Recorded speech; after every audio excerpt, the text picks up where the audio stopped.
برادران اسلام، عقید ختم نبوت صلی اللہ علیہ وسلم کا یہ 46واں درس ہے، اس بات کا متقاضی ہے کہ جس طرح انبیاء کرام نے آدم علیہ السلام سے لے کر انبیاء کرام نے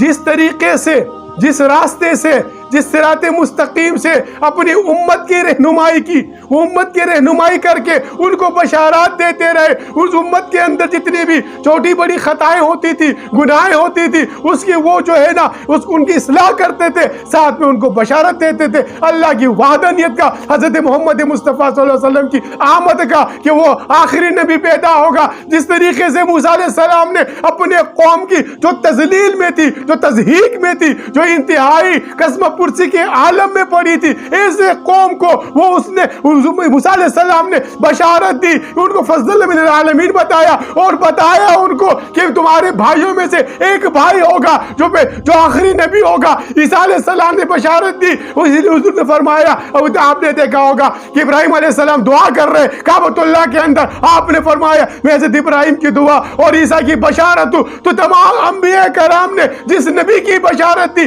آپ انبیاء کرام کی زندگیوں کو آپ سامنے رکھ کر دیکھیں کس طریقے سے انہوں نے ان شیطانی طاقتوں کا مقابلہ کیا، فرعون کا مقابلہ کیا، شداد کا مقابلہ کیا، حمان کا مقابلہ کیا، پھر حضور نبی کریم صلی اللہ علیہ وسلم جو خاتم النبیین ہے، آپ کے بعد کوئی نبی نہیں، آپ نے کس طریقے سے کسریٰ ایران کو خط لکھتے ہیں، دعوت دیتے ہیں کہ تم اسلام قبول کر لو، جو سلام اس پر ہے جو ہدایت پہ ہے۔ تو اہدنا الصراط المستقیم کیا، ہدایت ہی سیدھا راستہ ہے۔ اب ہدایت کیا ہے؟ وہ حضور نبی کریم صلی اللہ علیہ وسلم کی عقید ختم نبوت پر ایمان ہے۔